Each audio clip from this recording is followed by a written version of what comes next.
عن أبي هريرة رضي الله عنه عن النبي صلى الله عليه وسلم قال: إذا أحب الله عبدا نادى جبريل إن الله يحب فلانا فأحببه فيحبه جبريل، فينادي جبريل في أهل السماء إن الله يحب فلانا فأحبوه فيحبه أهل السماء، ثم يوضع له القبول في الأرض.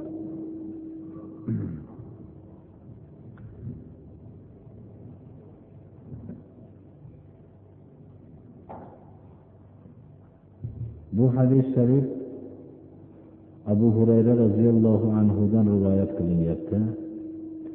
Bu hadisda Alloh subhanahu va taoloning bandani muhabbatiga kishilar odamlar huzuridan vosita talab qilmaslikka, ular qanday qilib Allohning muhabbatiga erishmoqchi bo'lsalar yagona vosita mo'ja yo'llab qo'yilyapti.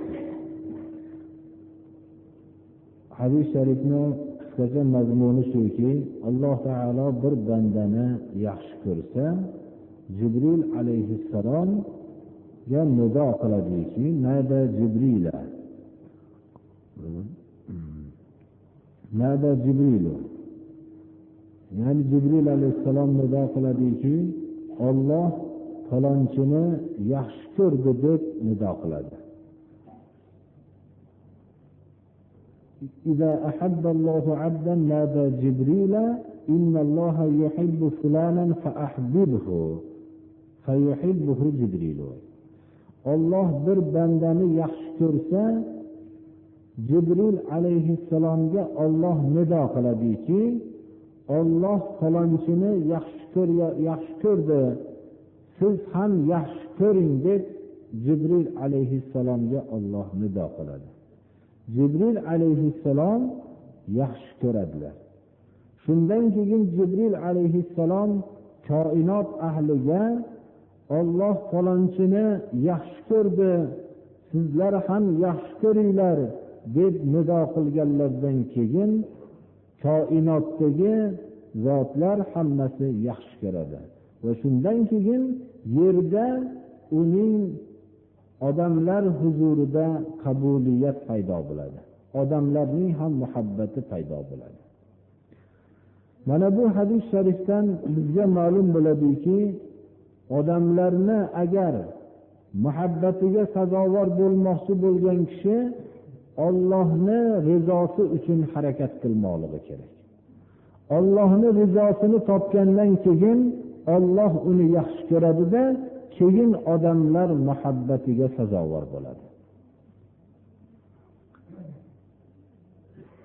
Bu hadisni boshqa Imom Muslim rivoyatlarida keltirilgan o'rinda ham yomon ko'rishlikning misoli ham xuddi shunga o'xshaydi deb qo'shimcha rivoyat ham kelgan ekan. Va iza abghadallohu abdan nada Jibril alayhissalam inni ubghidu fulanan fa'abghidhu fayubghidhu Jibril qala fayubghidhu Jibril thumma yunadi fi ahli as-samai inna Allaha yubghidu fulanan fa'abghidhuhu thumma yud'u lahu al-baghdha'u fil ard.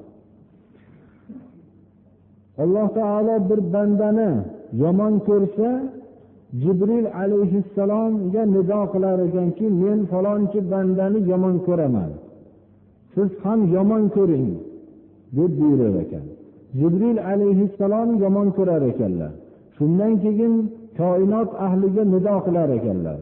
Alloh falonchini yomon ko'radi, sizlar ham yomon ko'ringlar deb xitob qilganlardan keyin yerda uni yomon ko'rish boshlanar ekan.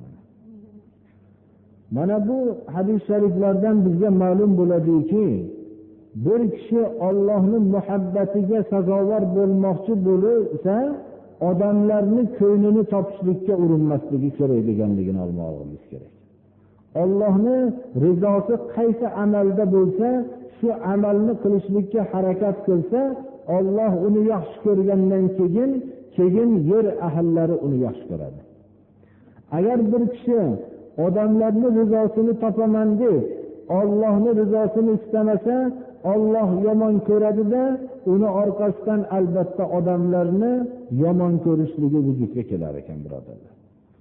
Bu hadisni sodiq bir hadis ekanligini hamma ham bilgan bo'lsa ham, xususan hozirgi davrdagi kishilar bir tarixga nazar tashlasa, juda ko'p odamlar xalqqa yaxshi ko'rinishlik uchun xalqlarni ko'ngliga muvofiq, ko'ngliga qarab gapirib, shu ko'ngliga muvofiq ishlarni qilib, agarki shariatga zid bo'lsa ham shularni qilib xalqni ko'nglini olaman degan kishilar tarixda juda ko'p o'tdi.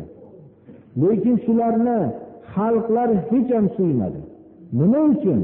Allohning rizosini shu qilgan amallaridan maqsad qilishmaganidan. Tarixda uning muqobalasida shunday kishilar ham o'tdiki, Allohning rizosini qanday qilsam topaman ekan deb xalqni rioyasini qilmasdan haq so'zlarni aytib, haqqa amal qilib Allohning rizosi uchun harakat qilgan zotlar o'tdi.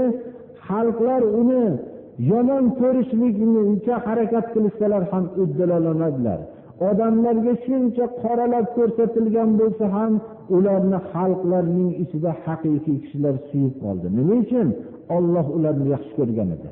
Yer yuzida e'lon bo'lganida Allohni yaxshi ko'rganligi. Shuning uchun odamlarga ularni yomon ko'rsatishlikni hech qanday iloji bo'lmadi.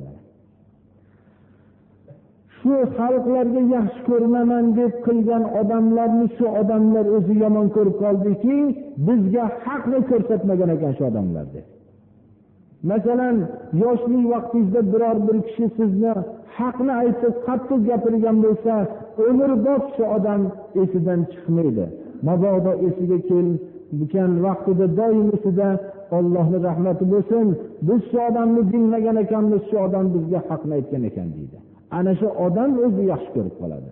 Buning sirri mana bu hadis sharifda bayon qilinyaptiki, Alloh bir odamni yaxshi ko'rgandan keyin uni yer yuzidagi odamlar jonlanib yomon qilishlikning iloji yo'q ekan. Alloh bir odamni yomon ko'rib qolsa, uni odamlarga yaxshi ko'rsatishning iloji yo'q. Allohni albatta muhabbati, Allohning rizosini istashlik bilan bo'ladi. Mana hadis shariflarda, sahih hadislarda borki, Bismillahirrahmanirrahim, la hadisi qudusiylarda ولا يزال عبدي يتقرب إلي بالنوافل حتى أحبه. Bandan menga farz amallarni qilgandan keyin deydi Alloh taolo, ya'ni nafl amallarni qilishlik bilan menga yaqinlashishlikka harakat qilaveradi, men uni shun bilan yaxshi ko'rib qolaman dedi. Bu farz amallardan tashqari bo'lgan amallarni, Alloh buyurgan amallarni, ya'ni buyurib, mana payg'ambarimiz sollallohu alayhi vasallamning sunnatlari va mustahab sanalgan amallarni hammasini qilishlik bilan Allohning muhabbatiga ham sazovor bo'lar ekan. Mana bu hadis sharif shuni ko'rsatadiki, kim Allohning rizosini istamasdan xalqning rizosini istab, shularning ko'ngliga muvofiq gaplarni aytib, agarchi bu shariatga xilof bo'lsa ham aytib shularning ko'nglini topib yursa, go'yoki shu odamlar orqali jazosini Alloh taolo berar ekan odamni. Shunda unga alam qilar ekanki, men shunday Rabbimning rizosini istamasdan shu odamlarning ko'nglini istagan ekanman. Shularni men mana jazo berayotgan odamlarning ko'nglini istagan ekanman deb shunday holatda qoladi. Shuning uchun ham odam Allohning muhabbatini, ham odamlarning muhabbatini istagan kishi Allohni rozi qilishlikka harakat qilmoqligi kerak. Bu odamlarni rozi qilishlikning iloji yo'q, birodarlar. Bu odamlarning bir qismini rozi qilaman desangiz, ikkinchi toifa xafa bo'ladi. Bu odamlarni rozi qilib, joningizni, molingizni berib ham hech qanday rozi qilishlikning iloji yo'q. Insonlar o'zlarini farzandlarini ham rozi qilish olmaydi, hamma mol davlatlarni berib turadi. Yana farzandlarning shikoyatlari ota-onalardan bo'lib turadi mana. Agar Allohning roziligini istasangiz, hammani rozi qila olasiz. Chunki Alloh taolo u muhabbatni yerda e'lon qiladi.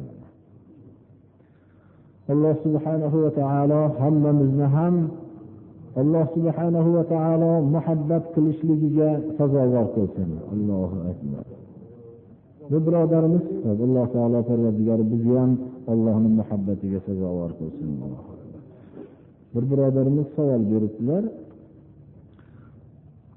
O'zi yakka holatda farz namoz o'qiyotgan vaqtda bir kishi